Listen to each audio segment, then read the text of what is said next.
to various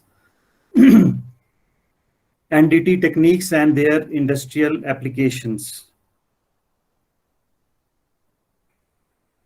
So, non-destructive testing and evaluation techniques employed for determining characteristics of materials or components or systems for detecting and assessing the inhomogeneities and harmful defects without impairing the usefulness of such materials. Used for condition monitoring of items during operation to predict and assess remaining life of components while retaining their structural integrity. Means we are testing the components without damaging them, without any harm to the component or the system, and we are able to assess their structural integrity. So if we compare our destructive and non-destructive testing techniques, in case of our destructive testing, the measurements are direct and reliable, of course. Measurements are indirect and hence reliability is to be verified. Correlation between the test measurements and material properties is direct. Skill, judgment, and experience is required to interpret the indications. This is very important point in non-destructive testing when you are doing testing and when you get indications. So you have to segregate your false alarms along with the, I would say, the true alarms. Limitations, the tests are not made on objects directly. Tests are directly on the objects, the components or the structures which are in service are being inspected there on the site. For example, in oil industry or I would say the any structures which are moving over there. So we make a shutdown and do inspection of the real components over there. Whereas in destructive testing, sometimes we take the sample from the product and then we do the testing. Or in our construction industry, we take the cores out of the structure, concrete cores, and do testing in our lab. In most of the situations, our client do not allow us to do destructive testing. He is not happy with taking out the cores. In-service testing is not possible and in-service testing is possible. So importance, NDT is gaining importance because one can perform structural assessment economically. In very short span of time we can do without any damage of components. Safety and reliability of structures have been assured by proper fusion of the available non-destructive testing data and by proper interpretation of results. By proper fusion of available data, I mean to say, in non-destructive testing for critical structures, we do not rely on one test. We perform another test also, a test which is justified for that very identification of that very particular defect in that very material. So after performing the test, we do fusion of the data, and after that only we give our interpretation, and then we take accordingly our decisions whether to retrofit, repair, or to demolish the structure. So structural integrity, necessary repair and replacement, and estimation of remaining life of the component or structure is being done with NDT.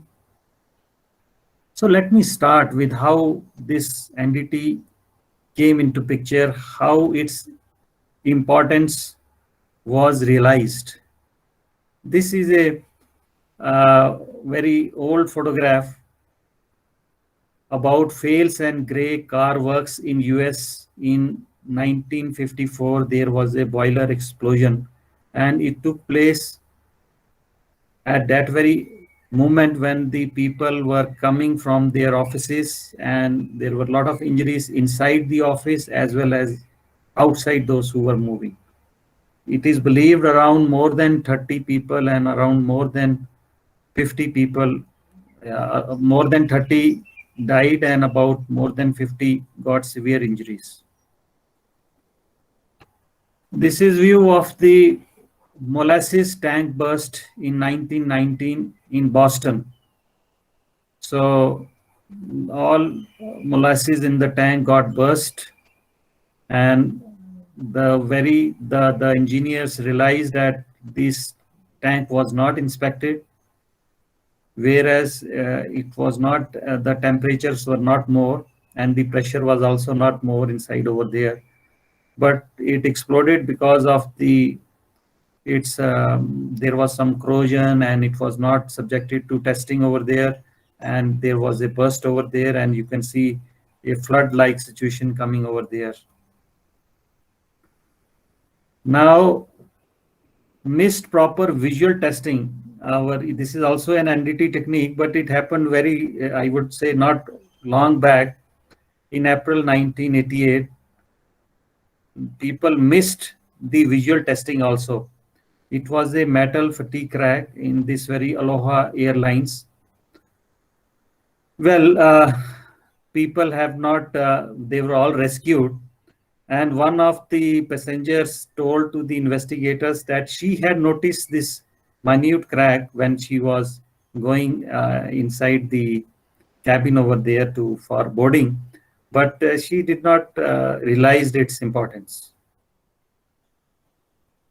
So NDT techniques, there are many, but very few only I would be discussing as the time permits me. So liquid penetrant testing, magnetic particle testing, ultrasonic testing, eddy current testing, radiography, and thermography.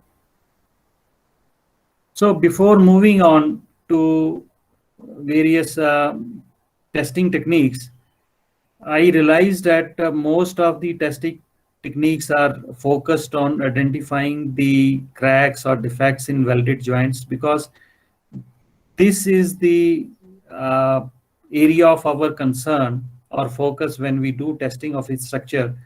We know that there may be a flaw in the welded joint during welding, or during in service some fatigue cracks may come into picture over there, and these are the areas from where the crack initiates and propagates. So let me brush up with various welding defects. So the very common most welding defect which is coming into picture is due to incomplete fusion. The word itself is telling the metal is not fusing properly with the material to be joined. And we know the heat input is given by H by L, joules per millimeter over there. And if we convert in the other way in the weld parameters, neta is the efficiency, V is the voltage, I is the current, and S is the welding speed. So if we need to play with these very variables, the welding process parameters, to fix this very problem of incomplete fusion. As you are seeing, the metal has not fused properly over here in the joints, right? And over here also, due to oxides over there, improper shielding has been there, and as such the crack has come over there. Fine. This is on the side walls over there, incomplete fusion in the groove weld. So the very first thing what we would like to do is that increase the heat input, increase the I square RT, fine. Decrease the welding speed, so heat input would be more, and provide sufficient shielding gases. Cracks and discontinuities in fusion weld. Now there are cracks like this over there in the side, and there are some inclusion when you do tungsten inert gas welding or slags are our inclusion. So they are also not permitted, or rather I would say sites for crack initiation and propagation and porosity, which is coming due to absorption of the gases at high temperature, and as the metal is being solidified, these gases are released and they provide this minute porosity type of holes, right? So for this, reduce the welding speed and have a proper cleaning also over there. The weld joint should be properly cleaned, and there should be proper shielding also, so as to prevent the absorption of the gases at high temperature. These are the other cracks. I would say the longitudinal crack along the axis, transverse crack, fine, and there are hot and cold cracks. Hot cracks when the joint is still hot, and cold cracks when the weld bead had solidified, and then the cracks come into picture. Generally, these cracks come when we provide excessive heat, I would say excessive restraints, and there is rapid cooling over there. So with excessive restraints, we are not allowing free contraction of the molten metal over there of the weld. It is just like casting. We term that welding is sister of casting. So similar defects which are found in casting, they are also found in welding also. So we need to avoid rapid cooling, and that is being done by providing pre-heat treatment. Pre-weld heat treatment means before welding, we heat our structures to be welded so that there is no rapid cooling and there are no defects like that. But anyway, the defects creep into, still we take a lot of care. We know that the shielding is not 100%, process variables are not accurate, some sort of cleaning is not 100% like that when we do welding in the site. So defects come into picture. And when we are dealing with some different material with different cross section, process parameters are different for different materials, different thicknesses. Well, with this, I would start with the liquid penetrant testing.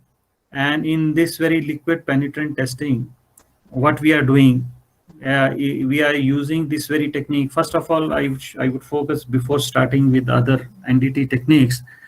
There are numerous NDT techniques, and our focus should be that which NDT technique is suitable for finding this type of defect and how economical it is. This has to be also ensured. Fine. So liquid penetrant testing is being used for all materials, but it has got the limitation that it could detect only surface defects. So there is some, of course, when there is some crack, there is going to be some dirt which has gone inside the crack also and on the surface also. So we have to do surface preparation, clean it with a cleaner. And then after cleaning it, we apply the penetrant.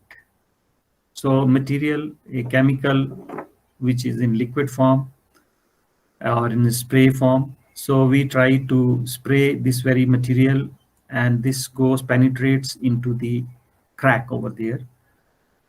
And after it has penetrated, we need to clean the surface of the defect or of the material under observation, because these cracks sometimes are not visible to our eyes.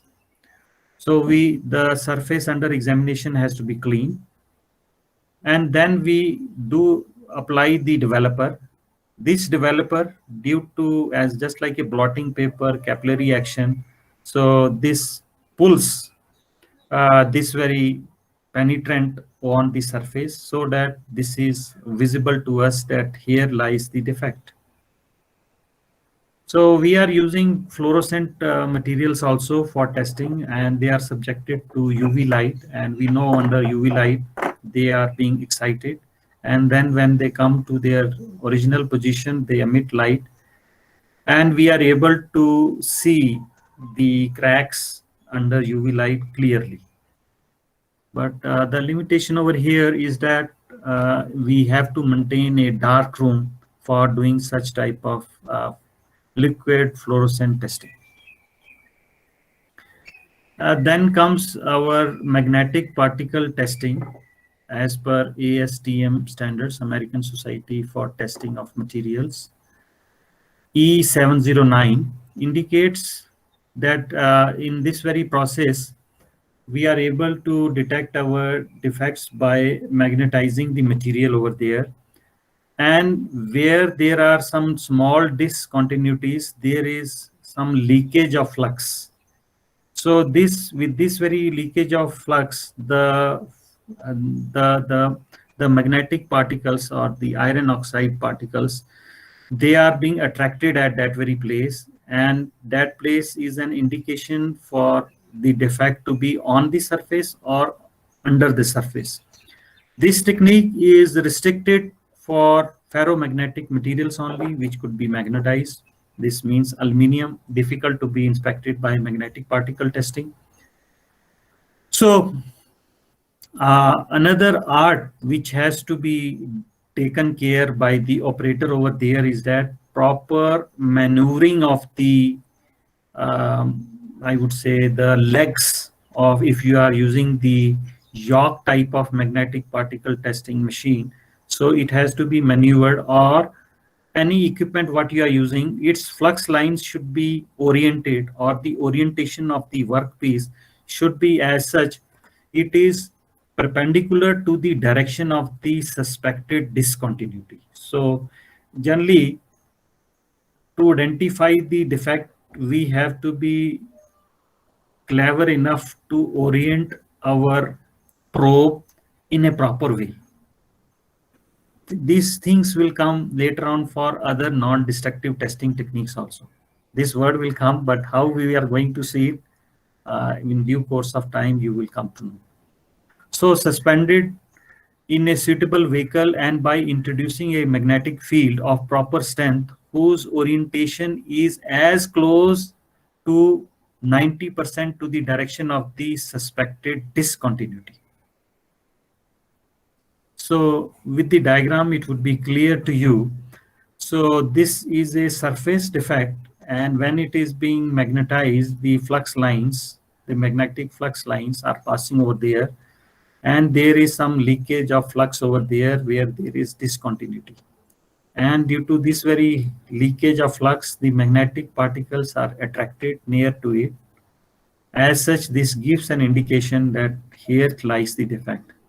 Now, we need to record our defect also, and then we make use of, if we take a picture or make use of a tape, and then we take the photograph and then fix it in our report to show that here was the defect, because the part has to be cleaned after this very magnetic particle testing, and report has to be maintained. So when the defect is under the surface, but under the surface defects, they, to the limited depth only, they can be identified. Why? Because we need high flux, because we need high amperage for testing of it, and high flux density below the surface, only then they could be detected. So they have, we have a limitation in magnetic particle testing. The defects generally below 10 mm of the thickness cannot be detected, and the probability of detection gets reduced when we are trying to detect defects below 5 mm or 6 mm thickness of the material. So this leakage field is in turn detected by an application of fine ferromagnetic particle, producing an indication of discontinuity. This is the magnetic York, you can see, and it is having both AC and DC mode, and half wave DC electromagnetic York mode is also over there. We use half wave DC mode when we need to identify subsurface defects. And since this has got high penetration, we get high penetration of the magnetic field lines into the material.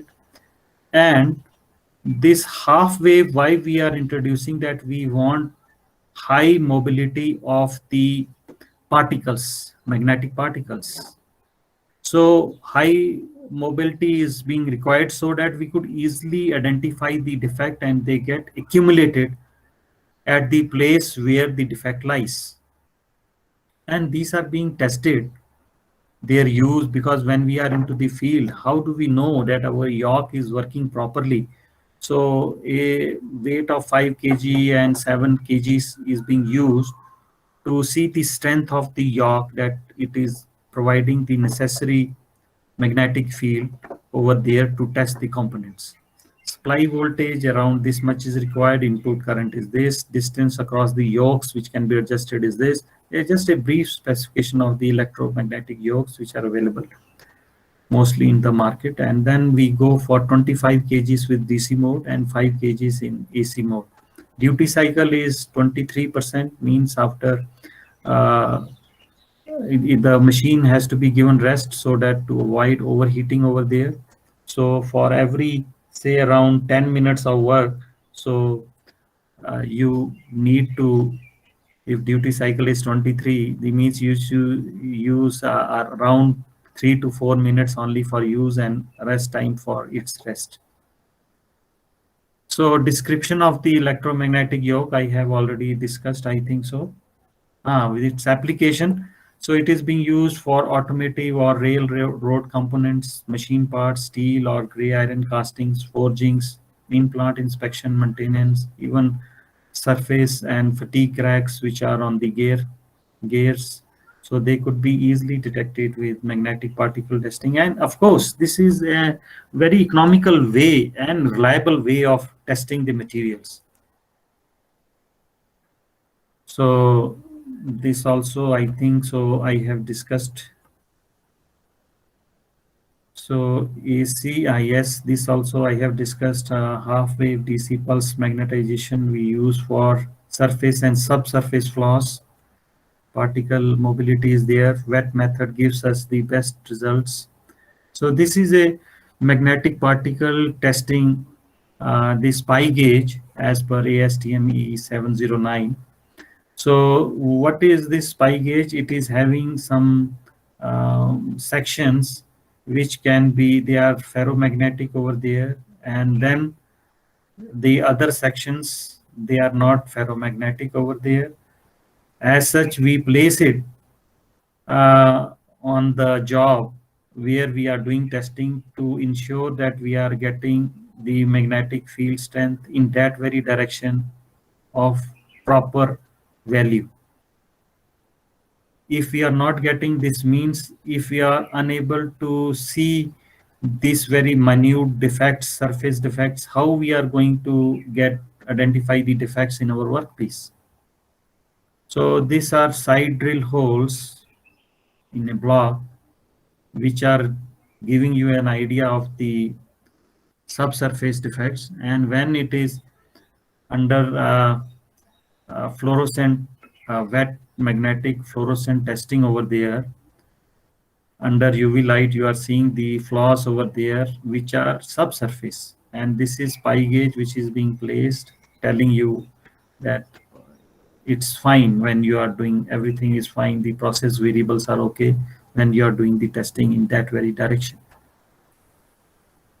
So with this, I would start with the schematic for the wire rope inspection as per ASTM this 1571. So ropes are also undergoing this magnetic particle testing, or there is a special name, magnetic flux leakage, based on it. So the entire wire is being moved, and there are the Hall effect sensors over there, devices which sense if there is any breakage of the wire rope or any, I would say, fatigue cracks over there. So minute fatigue cracks or small breakage of any one of the wire could be easily detected, because generally we use wire ropes for lifting the loads, or for in our passenger cars like gondola cable cars, where the safety of the passengers is of prime importance, and this is taken as a critical component. So if wire breaks off, there would be a major accident. And recently there was an accident in Italy where this private owner has employed this very gondola cable car, and he had not done timely inspection, and he were managing the things like that, and there was a, all people on the board has died. And this very instrument is very costly. If we see later in my other slides, I will show you. And it is, I came to know that in our gondola cable car also, they are paying to a French company, Halec, about in a 1 week, he earns more than 20 to 25 lakh rupees for this mere testing and repair. So testing could be done in India also, but the problem is that after finding the defect, the splicing, we are not having that very professional technicians for splicing these very wire ropes. So if there is any breakage in the any of the strand of the wire, so we will be having leakage of the flux, and that would be detected, and it is interfaced with the computer, and we can come to know that at what spot, at what length of the rope this defect was. So this is an equipment which is on site for testing of the ropes. Well, it is interfaced with the computer. That picture I have missed to attach it over here. So from this very magnetic flux leakage, these values what we get, we are able to find it out that where the rope has broken. So to conclude with magnetic particle testing and starting with the other testing technique, I would say this technique is very much economical, suitable for testing surface and subsurface defects only for ferrous components which can be magnetized. So let's start with ultrasonic testing. Ultrasonic testing has gained a lot of importance, and it is trying to, I would say, make some of the other NDT techniques as obsolete ones. A lot of work is being going on to replace radiographic testing with ultrasonic testing. There is a lot of room for improvement. And the benefit of this very ultrasonic testing is that this can be used for all materials, right? Even I would say for precision work, we all know our doctors are also using on human beings for an ultrasound to detect the defects in our body, especially in our stomach, right? So this technique has got wide acceptability for the reason that it can be used for all materials, but only one limitation is over there. A lot of skill and equipment, high level of equipment is required to get reliable results, right? So this we have already studied about different waves, longitudinal waves, transverse waves. The vibration of the particles is parallel to the axis of propagation of the wave in case of longitudinal waves. In transverse waves, the particles are vibrating perpendicular to the axis of propagation. Surface or Rayleigh or the Lamb waves are the surface waves which we get on the surface.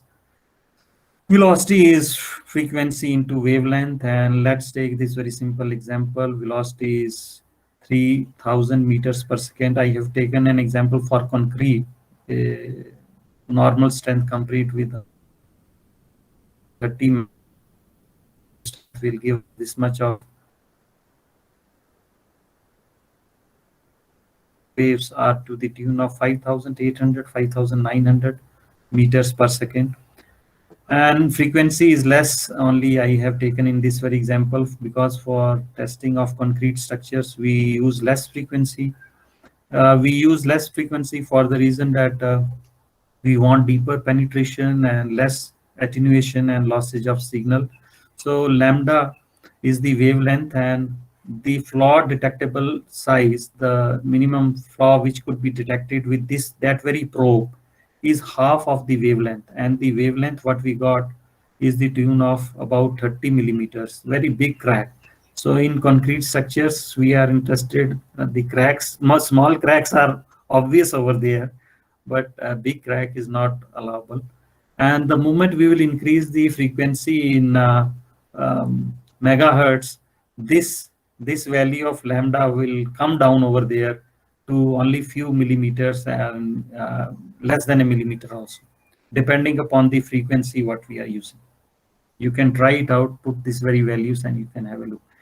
Well, this picture I have let me come to the nature. In nature also animals are using ultrasonics like bats. So very special thing I want to discuss over here. is that these bats use ultrasonic waves to detect its prey, and it is moving towards its prey, having no eyes, making use of its ears only. And the moment it is able to reach towards its prey, it is changing its frequency so that it could precisely locate its prey and could catch and eat it. But there are some moths naturally, in nature they are available, and the nature has also provided them with a special feature that they also start, the moment they come across with ultrasonic waves, they also send ultrasonic waves to intercept with this very ultrasonic wave sent from the bat. And as a result, the bat is not getting the back signal over there, proper signal over there, because they have mixed with this very his transmitting waves. So as such, they escape and they are not being eaten by the bats over there. This has been done experimentally, and the things have been verified that the bats were not eating these very good moths. They did an experiment. Good moths means moths which are liked by bats, and these good moths were producing a frequency of waves, ultrasonic waves, which were intercepting, and they were not able to be eaten by bats. Well, we would start with longitudinal and shear waves. This diagram, I hope so, gives you an idea about these longitudinal or compression waves, and this is for your shear waves. Generally, this is our normal probe. Fine. So in our normal probe, we are making use of longitudinal waves. In case of our angle probes, as such, we are having some angle of incidence, and it is moving from one material to the other material over there. The phase, the change of the waves takes place, means mode conversion takes place. So I will proceed with the diagram next. You will come to know, but some relations for the longitudinal wave. It depends on the Young modulus of elasticity, density, and Poisson's ratio. And our transfer waves, they depend upon the modulus of rigidity. So for generally the velocity of the longitudinal waves is more than the shear waves for steel, and it is around 5,890 meters per second and 3,240 meters per second for our transfer waves. And for aluminium, it is more. And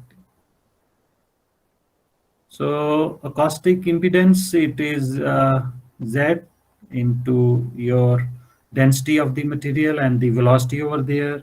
And these are our transmission and reflection coefficients. So the waves gets reflected. For example, the reflection is more in case of steel to air. As such, the wave gets reflected to that very interface.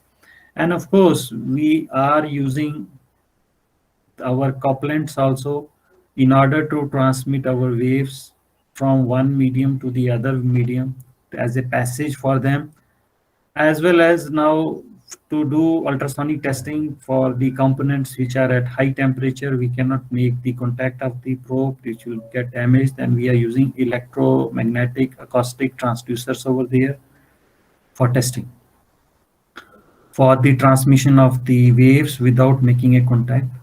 So it obeys the Snell's law, right? Angle of incidence and angle of this refraction over there, and velocity in one medium and the velocity in the other medium, what we studied in optics also. So this is our ultrasonic beam, and there is the near field. In this very near field, intensity is high, but we have multiple signals over there. And if defect is lying in the near field, one has to be very much clever enough to segregate that very signal or identify that very signal from those noise signals. So noise is more, and we are interested that near field should be less with playing with the ultrasonic variables over there. And we are interested with the far field zone, and in which the intensity is maximum along the axis only, and with radially it gets reduced intensity. So focusing is better. We are able to find defects in this very region only. And this near field is given by d square by 4 into lambda over there. Fine. And the angle of divergence, because beam gets diverged after the near field, and it is given by 1.22. This is constant wavelength into the diameter of the probe. So this is about the critical angles, the importance of the critical angles in case of ultrasonic testing. So this is a normal probe, and a longitudinal wave is going to the material and being reflected back. Now, I would try to emphasize at this very point over here for why we are using angle probes. What makes us to use angle probes? It is in ultrasonic testing. It is just like as an example, I would say, if the defect is oriented perpendicular to the wave over there as it is going, there would be loss of signal, and it would be reflected back. So we are interested in getting our reflected back signal over there, and the receiver transducer receives it, or in some of the cases, transmitter and receiver are in the one probe only, and we are able to identify the defect properly. But if the defect is aligned parallel over there, so loss of signal and reflection of the signal, the energy over there is less. As such, we are unable to detect it. And especially when I was discussing in the initially about the topic of the welding defects. So it is not like that the defects will orient themselves so that they could be located easily. They could be randomly located. So we have to orient our ultrasonic beam so that it strikes perpendicular to it. It is just like that if we are in a dark room and we are searching something like mirror, even so if we are putting the beam of this torch, which is like our ultrasonic beam, so if it is striking it parallel to it, we are not going to make it out where it is. But if we have oriented our probe in such a way, or torch, so that it is perpendicular to the mirror, so the light would be reflected back and we will sense it out that here is the mirror. So same analogy to be employed over here in ultrasonic testing. We have to orient our beam in proper way. So there comes, since our flaws in welded joints are oriented in different directions, so a normal probe will not be able to detect, or it will take a lot of time, and in different directions we have to use it to get the defect, and that too it would be not a reliable way.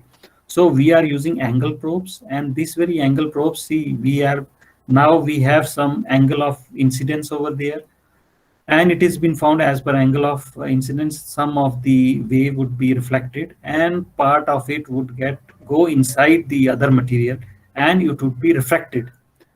Generally, the refracted longitudinal wave angle would be greater than the transverse wave. So as such, we try to increase the angle as per the relationship of Snell's law.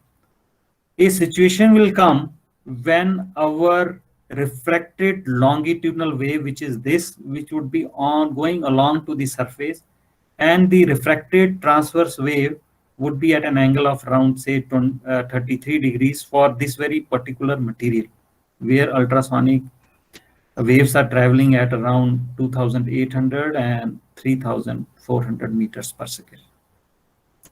So idea over here is to get this very first critical angle is that if we are having two waves, one is longitudinal and one is transverse wave, and they are being received by the transducer, we are unable to make it out that which one is giving the indication of the defect. So we want to remove one variable out, and we are interested in our transverse wave only. So this is on the surface, and this can, if it comes across the defect, it would be detected and we could make it out. Similarly, when we try to go on increasing the angles, the second critical angle, we won't be having the transverse waves also into our medium. So these very transfer waves happen to work like our surface waves, Rayleigh waves, and we can identify the defect, identify the surface defects in case of ultrasonic testing. So in ultrasonic testing, there is attenuation, scattering, and absorption, and it, depending upon if we see concrete structures, there are a lot of inhomogeneities and pores also. These are in our, I would say, welded structures also, and it is directly proportional to the absorption over there. There is internal friction, and absorption generally increases with increasing frequency. This I have discussed. Generally, we use low frequency for deep penetration and high frequency for low penetration, but sensitivity is more. So this is for our a schematic for the ultrasonic testing over there. So the probe is coming over there, and this is a scan amplitude versus your time of flight. It is over there along the x-axis, and it is amplitude. This is being converted into, when we use the instrument, this tells about the distance over there. This is being converted into in that very terms. We know the time, we know the velocity, we can get the distance where the flaw is, from where it is getting reflected. So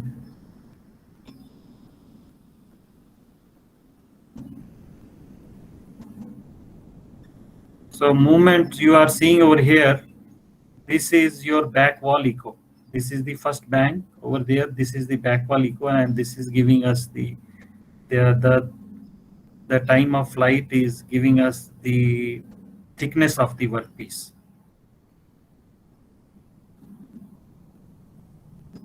So as such, we are moving. Now the probe is under the place where there is a defect or there is a slot over here in this very case. So you might have seen now, this is the our signal over there from the defect, and from the B scan we are seeing the other view, the side view over there, the sectional view of the defect over there.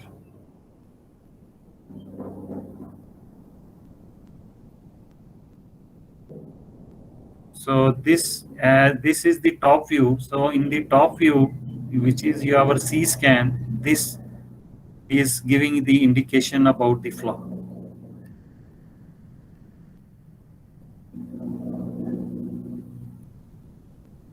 Well, I moved it fast. So accordingly, as such, it will move, and see if you are seeing it. This is the top view of the flaw, which is over there, and from the B scan, we can come to know also where is the flaw, and this is about telling the last over there, because there is no flaw over there. So this is our back wall echo only. So angle probes for defect orientation over there. So if I am having a defect over there, and I want to know as per my beam path, the range over there, this would be the back wall echo over there. So this would be the depth of it would be range into the cos of the probe angle. The probe, as such, I discussed in critical angles, different probes are having different angles, starting from 30, 35, 45, like this, 70 degree, as per our requirement we use. These are our ultrasonic testing probes, angle probe and normal or compression probe. In case of normal probe, as you are seeing over there, all signals are getting reflected. This is the, on the oscillogram, you get the signals over there. Fine. Now at this very position over there, since there is a defect, I will get a signal over here from the defect over there. The ultrasonic wave would be reflected back, and this is for the back wall echo. And this is for the ultrasonic testing for the angle probe, as if this is the electronics part of the testing over there. I would say the equipment what is being used. So These are the signals which are being received by the defects over there, which are being shown on the cathode ray tube over there, right? So they are going through, I would say, from the they are being amplified, and then you can get the signal over there. There is a oscillator, time base, and then you are getting the signals. This is the electronic parts. Neither I know more into it, and now I would be discussing. So this is about the ultrasonic testing of the wells using angle probes. So here lies the importance of the angle probes, that if I use a normal probe, am I audible? Because I do not know whether the things are going okay or not.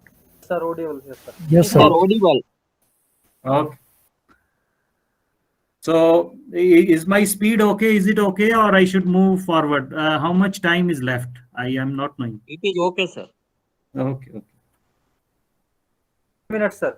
Okay. Okay. Okay. So this is in case of, because it may take some time. So accordingly, I have seen that it is, I still have around 40 minutes with me.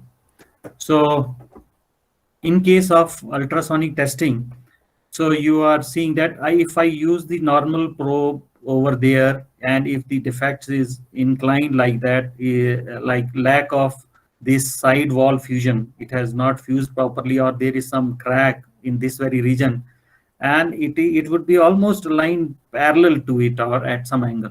Generally, I'm just assuming, as such, I use the word that defects will not orient themselves in a way so that they are easily detected.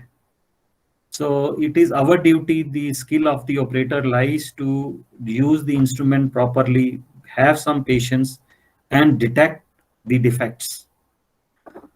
So if I use a normal probe, the ultrasonic wave will not be, the signal would be reflected back will not be strong enough to be detected over there, and I may miss the defect.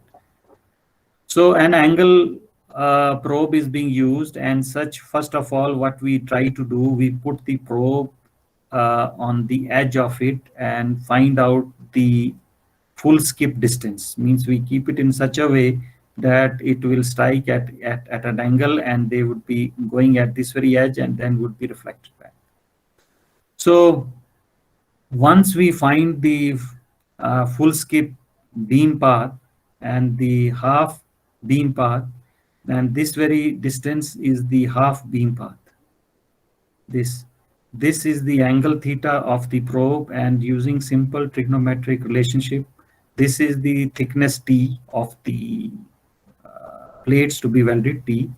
So S by 2 T is tan T into tan of theta, and full skip distance is twice the thickness into tan theta. So beam path is the path which is traveled by the beam, and it is, again, with the simple trigonometric calculations, it is twice T by your cos theta or your sec theta coming over here.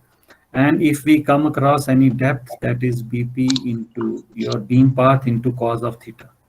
So over here, if I say the skip distance, what I need to keep is over there, that if I see the top view over here, I need to keep my probe at the full skip distance to the half skip distance.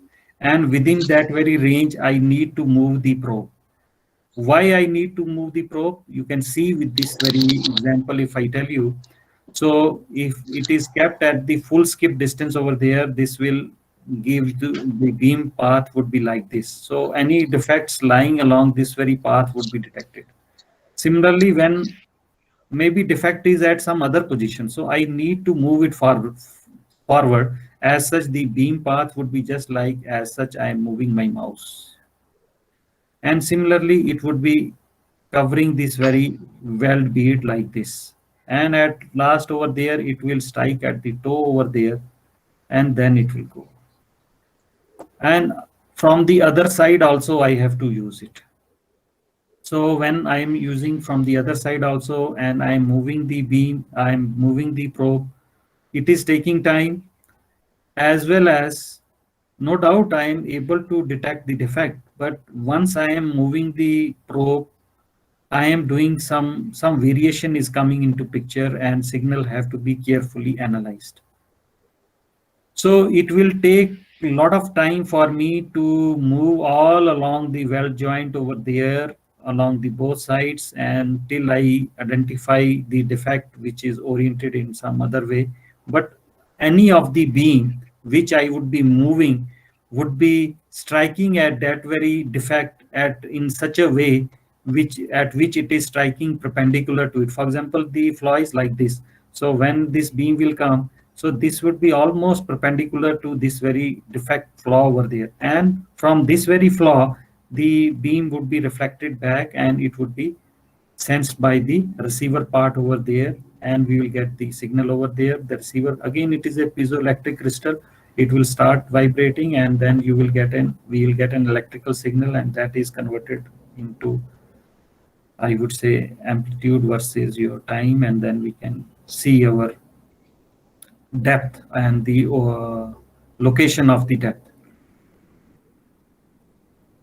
Now, uh, after that, I can shift it little bit. Example I would be giving about phased array ultrasonics, because this topic would be discussed, I think, in detail by a few of other resource people. But let me give you a brief of it. So it obeys, we take care of this time delay law, such that in case of phased array, the word phased array itself is telling we are having an array of these transmitters and receivers in the probe. So they are they are coming in a array, linear array, two-dimensional, three-dimensional, depending upon the application. For example, we are in inspection of the oil pipelines. There we need to use multiple arrays over there. So each element is firing at some time, and there is some time delay. But however, when they meet, they are meeting. Their focal point is one over there, and we can focus our beam at the point of interest over there. We can maneuver our beam so as, instead of moving our probe from full skip distance to half skip distance in order to scan the weld bead, at one stationary location of the probe, we can get this very information in very less time, and reliability is more since the things are not moving. When the things are moving, we are likely to come across with variables. Says finish is not good on the surface. As such, in practical application, when we are testing welded joints, it's not like that the finish would be good, or we are permitted to ground off all the material to get a good surface finish. And if we do not you do it, we need to put large amount of couplant. The wear in the probe would be more. So as such, there are limitations. Time is wastage. Money is, I would say, lost over there. Time is money only.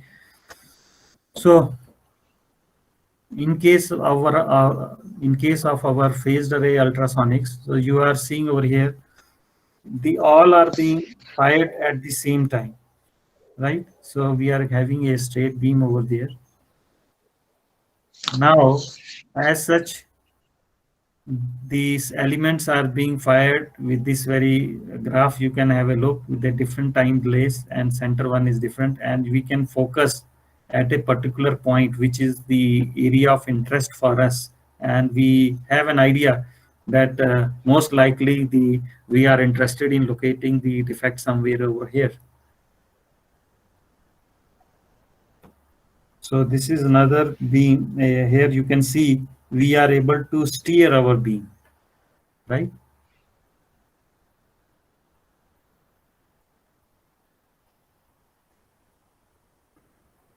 So here both things are happening over there. We are steering and focusing also over there. Is this in this steering and focusing? See, angle delays, applied delays, sorry. So now you would realize what I was discussing in the angle probes used manually over there, shear angle probes. So here, as it is being fired, so you see whole weld bead is being scanned. So in one setup of the at one position of the phased array probe over there. As such, my time is being saved and almost I get reliable results over there. So this is about the beam focusing over there, right? So which are giving the better formation of the beam over there with how many elements over there, right? This is about 45-degree angle probe with 64 elements. And under such that very condition for 30 mm thick weld, 32 elements gave better beam formation with 45-degree and with 60-degree. Let's scan like this, right? This you can see it is better formation of the beam over here with 60 and 32 elements over there. And these very studies are being done with a software like Siva over there, which is now they have launched for other modules also. Ultrasonic testing is there, eddy current testing is there, radiographic testing is there. So in order to save the operators or engineers time over there in the field to come across with better combination of the angle and the elements, we do simulation in the software and we can see, okay, this is going to give us good formation of the beam. So this with this we are going to identify the defects easily and going to get better signals. So again, this is for better focusing over there. You can see over here, the focusing is good over here, right? So with different combinations, we can see like this, the 64 elements gave better beam formation for 45-degree angle probe over there, right? This you are seeing that there is a lot of divergence over there. And if the defects are lying in this very region, you won't be able to get reliable results, or you would have to play with different variables over there, and there it will result wastage of time and field. You cannot afford to have more time, especially when you are working in desert and in oil pipelines and in other equipment. So you cannot afford to stand in sun also or in cold climate over there. This is for our sectorial scans. This is about typical for the weld zones. I would say a standard block is over there with different defects, and we use our phased array angle probes for this very typically induced defects and try to see with what reliability we are able to detect our defects so that everything is fine before we go ahead with the actual, I would say, identifying the defects where we do not know in any structure, pipeline or any structure, where we do not know the defects are there. And smartness lies that if we are with that very settings, if we are able to detect defects to exact size with our probe and with our settings, this means that to that very reliable standards, with that very probability of detection and reliability, we are going to detect the defects which are not known to us. So this is set up for the phased array ultrasonic testing at the Nardoni Institute, Russia, with different setups. And you can see the whole weld bead is being scanned multiple times so that there is no room left for the defect to escape. And this is for the standard, again for the standard block with the sectorial scans with induced defects over there at the surface breaking slit made with EDM process, and there is subsurface slit, and then we are able to see that we are able to identify the defects over there. This is for C and D, and you can see which probe frequency gives us very clear image over there, as you are seeing over there for 2.25 megahertz probe, and this is for 5 megahertz probe. Again, these are for the defects A and B, which were at this very location, which was subsurface over there. So this is another technique in ultrasonic testing. This is time of flight diffraction. So Time of flight diffraction is another technique which is being employed for testing. We are having a transmitter, we are having a receiver over there. This is the lateral wave, and this is the signal for the lateral wave, and this is the upper tip and lower tip. What happens, this ultrasonic beam, when it travels over there at the tip, it gets diffracted. So these very diffracted signals are seen as B scans over there. So this is the upper tip. There is a standard like that. This zebra marks, because this is looking black and white like zebra marks over there. So this is my back wall echo over there, and anything which is coming over there in case of black and white, this is my upper tip, lower tip, and we can calculate how much is the size of the depth and at what location it is. This is giving the same view, but this another view which is seen as C scan over there.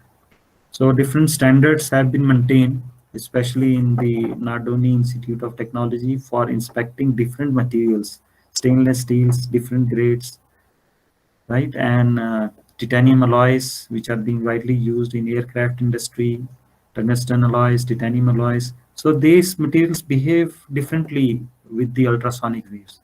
So as such, making standards for these very materials and seeing them on the as B scan over there.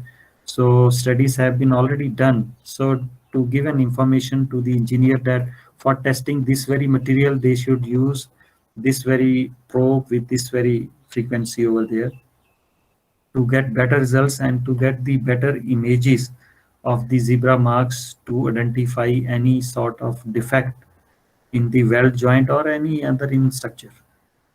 So this is the setups for evolution of the diffraction resolution tips on planar slits with shear waves at different angle beams.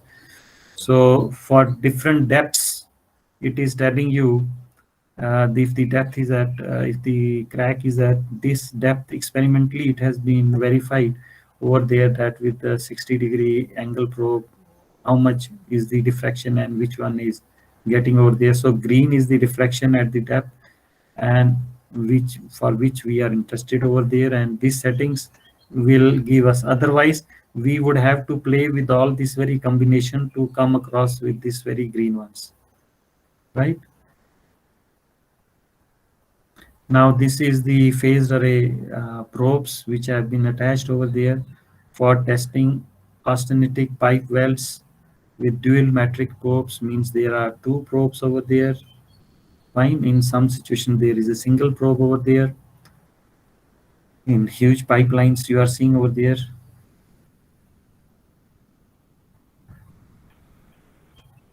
This is another huge pressure vessel over there. You can assume how the person has to stand and testing is going on. And I think we cannot afford to work with angle probes in this very situation, because it will take a lot of time for us and the results won't be reliable in such structures. Now I would say it is almost obsolete over there. We are using phased array and time of flight diffraction ultrasonic testing. This is another very huge storage tank which is being tested with phased array ultrasonics in Belgium. So this I have already discussed, I think. So only thing, if I shift it to now ultrasonic testing for the concrete, so I will come over here, this line I will read: crack, void or flaw inside the concrete which comes in the way of transmission of pulses. The pulse strength is attenuated and passes around the discontinuity. UPV value means ultrasonic pulse velocity. So here in testing of the concretes, we use ultrasonic pulse velocity as the measure for testing the strength of the concrete over there. Of course, we can use for measurement of the cracks also. So then we do some settings to see the depth of the crack also. So UPV value depends upon the density and modulus of elasticity of the aggregate or the mixed proportions which are there in concrete. So if I would like to explain you in form of a diagram over there, this is transmitter and a receiver probe. So generally concrete structures are huge structures and thickness is large. So we put transmitting probe at the one side and receiving probe on the other side. Frequency is less.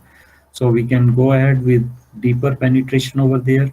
So in case of sound concrete, the time required for it to travel would be less. As such, we will get high UPV values reflecting that this strength is high. Generally, IS code 1 191313 is being used, and it is this ultrasonic pulse velocity is telling you an idea about how much would be expected compressive strength of the concrete. Generally, any value above than 3,500 is okay, but latest new standard has come, which is saying that above 4,000 meters per second UPV value is considered as a sound concrete. So for the porous concrete as such, there would be many diffractions over there, and the path would be long, and of course the ultrasonic pulse velocity would be less, and sometimes the structures are porous, packaging is not okay. So this I'm telling defects in concrete structures. So proper packaging, or I would say there is a machine which is punching this concrete, compressing it to proper density. It was not used properly at very some locations. People were fast, poor workmanship. Contractor wanted to earn a lot of money and he wanted to save material also. He did it, but it could be detected. So this is along the edge, the crack. But if it is the probe is placed like that, we won't get any signal with the receiver probe, because all the energy would be reflected back as such. Yes, ASTM standard 1313311, and this is IS standard, and ASTM standard is C597. So greater than 4.5 kilometers per second, very good to excellent. 3.5 to 4.5 is good to very good, and that is satisfactory. But new code, its revised code is saying that around above 4,000 only it is good.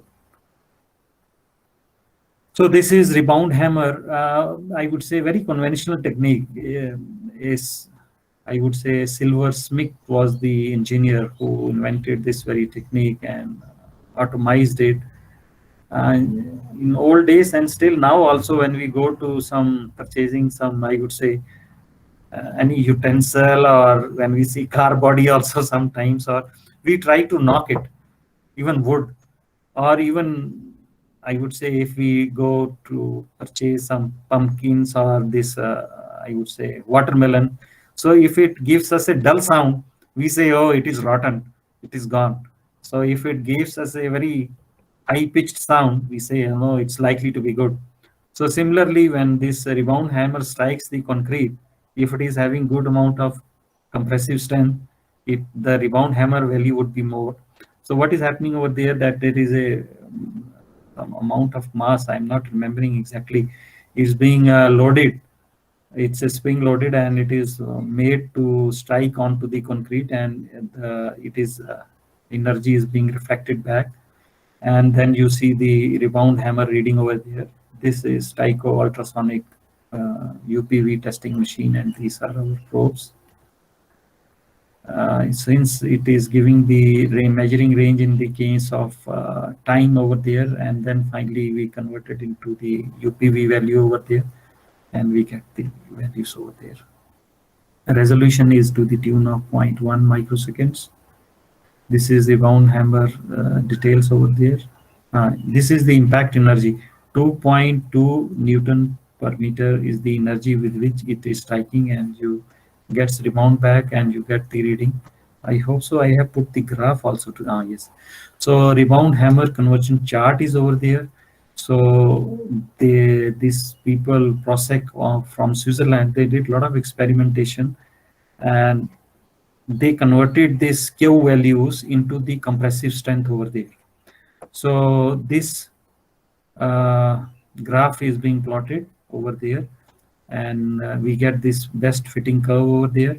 And as per the Q value obtained on the rebound hammer, we see the corresponding compressive strength over there.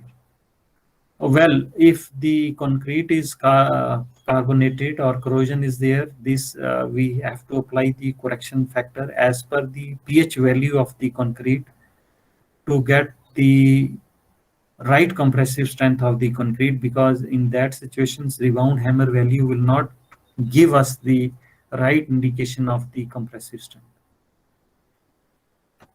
With this, now I will start to moving towards radiographic testing. So in radiographic testing,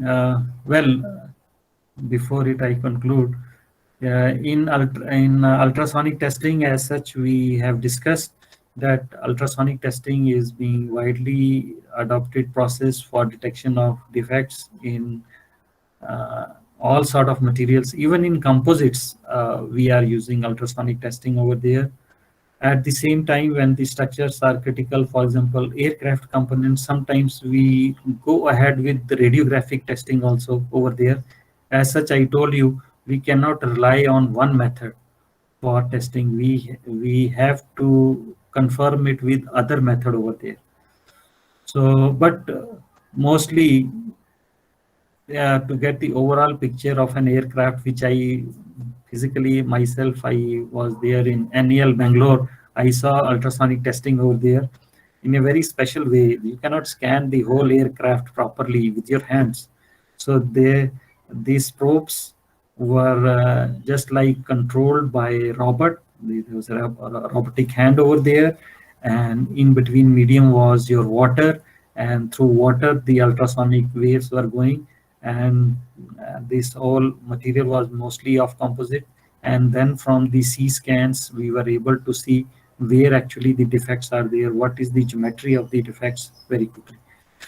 So ultrasonic testing is it is very sensitive way. I would say sensitivity is very high, and things are people are working on it so that with proper combination of the probe diameter, frequency, and the number of elements, we are able to get the defects of reasonable size with quite reliability, with high reliability, and so that there is no room left for radiographic testing. People have done a lot of work. There are many papers available over there that which confirm that now the defects which were identified by radiographic testing, as such what information we got, because radiographic testing is very precise, but it has got its limitations. So the results what we got with radiographic testing are matching with ultrasonic testing. So why to go for radiographic testing? So this is about radiographic testing.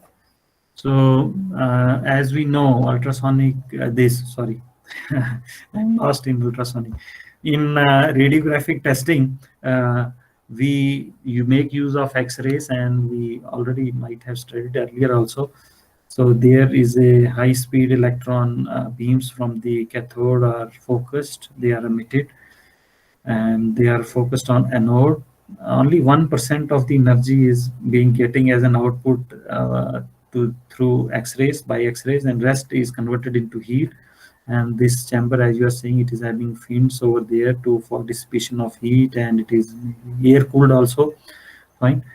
So we come across with these very X-rays, and they have got high penetration. As we know, X-rays also, we know they are being used in medical imaging also, and we are having like things like computer tomography over there, which can get for each slice, we can get the image 2D cross sections, and very precisely we can see what is the geometry of the defect and where it lies and its orientation.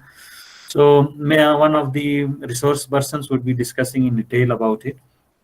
The basic principle is that we are having a radiation source, and the part is over there, and this is the film. So here little bit I will try to intercept over here. I want to ask from any one of you. So is this very part oriented properly, or this do you think this very defect is oriented properly to get the signal over there in the film? As such, you might have seen someone of your friend or relative some X-ray you might have come across that some bone fracture is there. So you would be seeing the doctor is seeing the bone fracture from the regions of I would say dark regions and the contrast over there, right? So dark is the region where exposure is more and high radiation intensity, and light is where exposure is less, right? So now if you see there, the light region over there is the less exposure over there, and the dark region is showing the exposure is more. Of course, the exposure is more for the material because there lies the defect over there, isn't it? When defect is over there, flaw is there, this means this very portion would be exposed more. As such, it is dark over there, right? So which orientation would be better, unlike just like your ultrasonic testing? In ultrasonic testing, I told you the beam should strike perpendicular to the defect over there. But in case of radiographic testing, it is better if the flaw is like, for example, if I assume it is a rectangular slot over there, so small slot. So if it is oriented like this, as I'm moving my cursor like this, so I would be having more exposure and more darker region. And if the same flaw, if it is oriented in the material is like this, so if it is a very small hairline crack, I won't be able to get it on my radiographic film. So I'm going to miss it because there won't be more contrast over there. So exposure as compared to the material being tested and where the flaw is would be very less.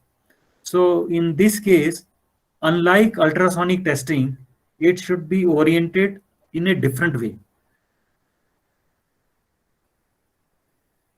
So this is another.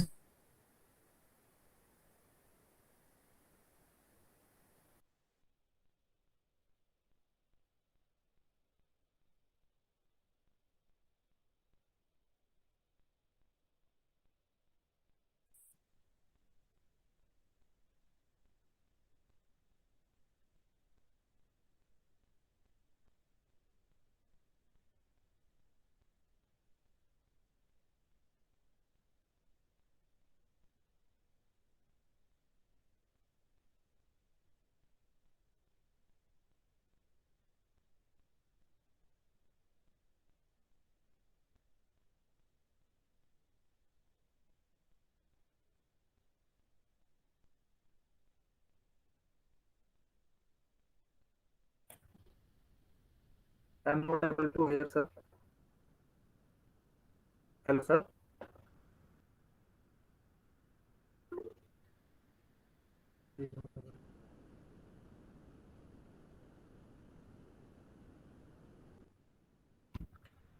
We seem to have some problem in connection, in connecting with Mr. Sheikh Ghulam, and we are trying to connect back to him, and will be in live on the session.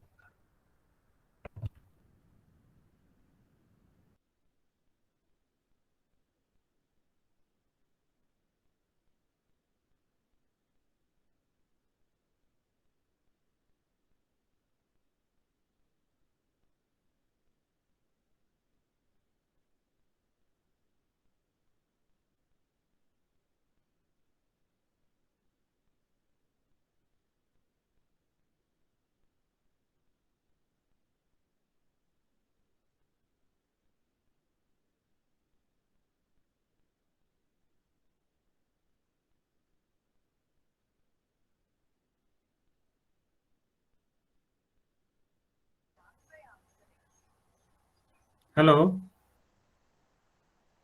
Hello.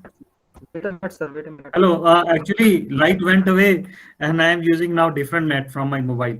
Okay. Are you able to hear me? So I was on which slide when you missed me hearing? Huh? Yes, sir. Yes, please, sir. Audible, sir. Okay. Okay. So would you please like to tell me that I was on which slide? Okay, no problem. I will show you the slide. Radiographic testing, sir. Okay, okay.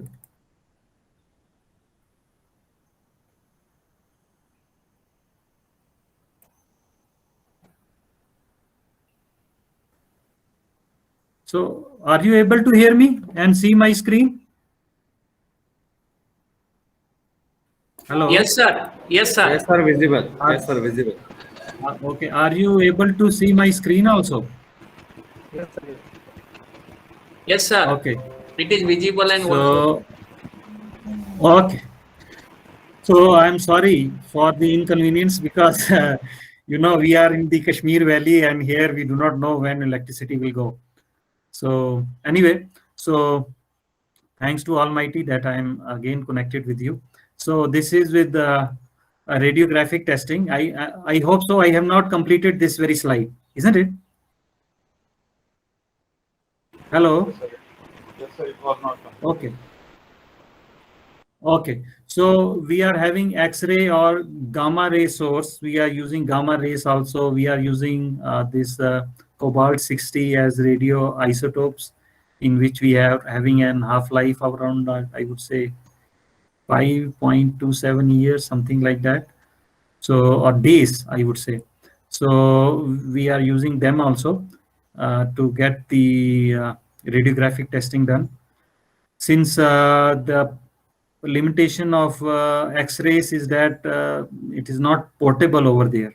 So this gamma ray sources or other radioisotopes what we are using, they are portable. We can take to site. They are small in size and we can do radiographic testing on the site for some critical components or to verify exactly where lies the defect, because this is very reliable source of finding the defects, but it has got its own limitations, as you know, exposure over there and its mobility over there of the instrument over there and setup time, and we have to process the film also.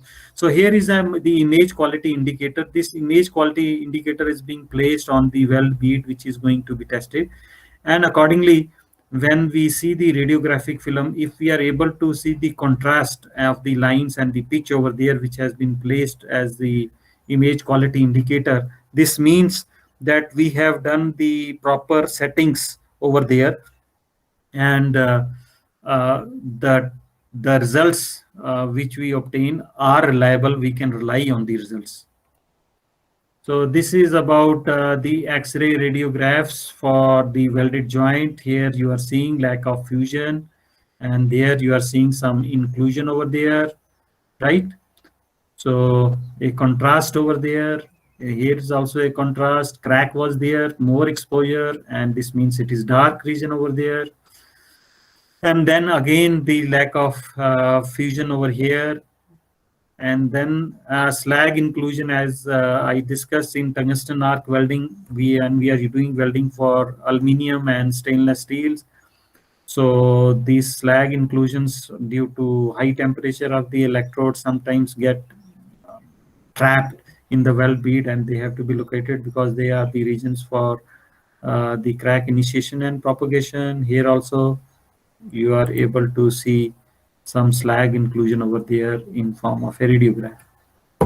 Well, safety is very important. I won't tell about some more drawbacks of it, but one has to be careful about his own health and safety.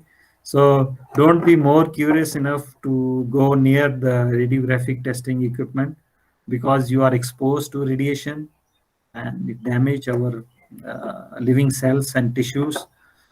Maintain the distance, be for less time only over there, and have some shielding so that you are safe.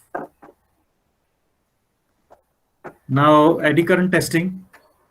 So in eddy current testing, we are using the principles of electromagnetic induction to, advantages we all know. I did not discuss about our advantages of radiographic testing, but one of them I discussed. Radiographic testing is being widely used for the reason that the results are reliable, we can rely on the results of radiographic testing with the use of proper image quality indicators and providing proper time of exposure and intensity of X-rays to get the defect. And the most rather I would say the critical components where need to be verified by maybe some ultrasonic testing is done, because we cannot do X-ray of the whole structure, which is very big. So first of all, we try to identify defect, its size by ultrasonic testing. And then once we have located the defect by ultrasonic testing, here it is, and this is the size of the defect, we try to verify it by X-ray over there, by radiographic testing. So there lies its application. Its application does not lies, I would say, straightforward going for radiographic testing, because it is costly affair. So it is better to rely on some other ultrasonic testing, other NDT method, and then confirm it with radiographic testing. Well, with eddy current testing, uses the principle of electromagnetic induction to inspect electrically conductive components for detection and classification of abnormalities. AC is being made to flow in coil, which is our probe. This probe produces an alternating magnetic field around it. This coil probe, when brought close to electrically conducting surface of a metallic material to be inspected, induces an eddy current flow in the material due to electromagnetic induction. So these are the steps. In a simple way, I'm trying to explain you eddy current testing, because a lot of electrical terminology is there. So in presence of any defect in the material disturbs the flow of the eddy current, which has been induced due to the electromagnetic induction. As a result, this disturbance in the flow of eddy current generates another alternative magnetic field, and which is being detected as voltage across the second coil. So here is the telling you about again the orientation and the flow of the eddy currents over there. So when the flow is oriented perpendicular to it, we are likely to get the better results, and the signal is as such we can differentiate over there that actually there is a defect over there. This is a typical, lot of work is being done to make the probes over there for eddy current testing for different components. Probes are different, as such mainly geometrical features are playing role over there. Apart from that, frequency and type of geometry of the test coils and the fill factor over there. Generally, the rule is same. When the frequency is less, we can go for more penetration, but if the frequency is high, the sensitivity is high, but penetration is less. So surface and subsurface defects to not more than, I would say, 5 millimeters are here with high probability of detections could be detected by eddy current testing. And generally, we do eddy current testing of the heat exchanger tubes over there, which have been damaged due to pitting or corrosion or any cracks. So these very small cracks, minute defects could be detected by eddy current testing.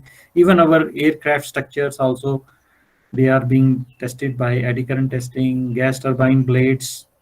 So near surface cracks as small as 0.5 mm, you can assume how sensitive it is going to be. And stainless steel welds in liquefied natural gas plants, many of the parts are being tested by eddy current testing. Corrosion assessment of aircraft structures and coating thickness also, we can go ahead with eddy current testing and inspection of wires and tubes. I think I would try to conclude with it. Lunchtime is going to come and prayer time. So I request you, if you have some questions, you can share with me. If I am unable to answer, I will try to hook you to my president of this Nardoni Institute of NDT at Brescia, Giuseppe Nardoni. He is about 81 years and he's having very good experience about NDT. So any questions which I expect to be answered for you? Hello. Can ask the questions. Thank you for your patient hearing. I am here to listen from you. Thank you very much, sir, for giving this informative idea related to NDT techniques. And participants can ask the questions if they have some doubts. Sir, I would want to ask one question. Yes, please, madam. For ultrasonic testing, as you were telling that this Yes. radiography is used as a second step, okay, after the ultrasonic testing. So for that, there is no For critical components, for dimensions, critical components where we want to be doubly sure that here lies the right? defect, and the defect is of such size that we need to demolish the structure or repair it, and the repair cost is very high. So we try to ensure that exactly it is. Anyway, Okay. please. No, okay. Right. Thank you. Thank you for that. But no, but what I was asking was for ultrasonic testing, there is no specific dimensional restrictions. I mean, constraints, just like it is for radiography testing. There are no dimensional constraints as such. Earlier, only one constraint was that to do ultrasonic testing of the components which are hot and they are in service. So how we are going to do ultrasonic testing of the components which are at high temperature? Your probe is likely to get damaged, and Right. you need a medium for ultrasonic wave to travel over there. As such, I told you. So we are in that very situation. We are using a specially designed probes which are EMAT, electromagnetic accosting transducers, with aid of which we can I would say transmit our ultrasonic wave without making a contact with the workpiece. And of course, some restriction, if you do not have that very transducers and you want to inspect the component and where you do not have an access to the component, so it is obvious that that is a limitation for you. Right. Okay. Thank you. Thank you.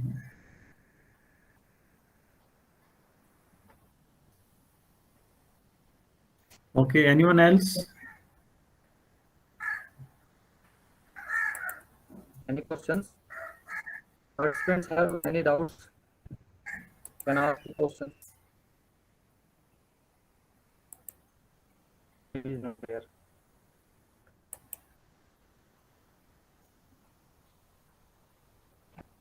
Thank you very Okay, much. you can contact me by email.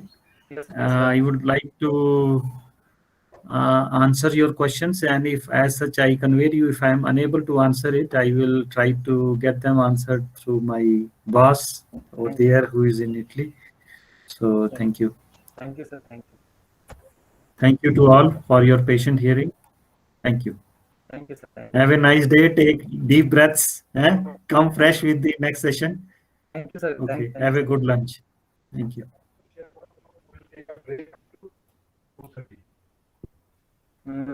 This is the time Okay, Professor.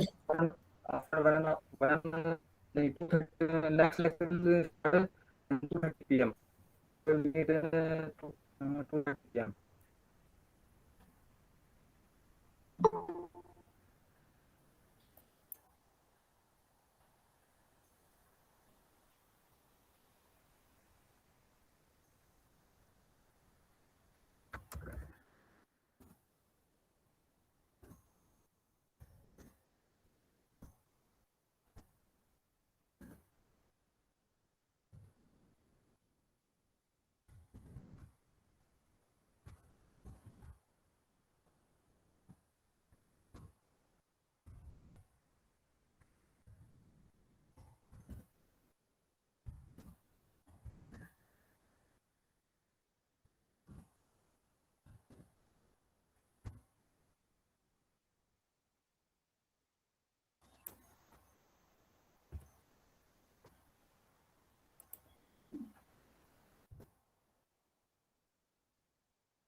Assalamu alaikum wa rahmatullahi wa barakatuh, sir.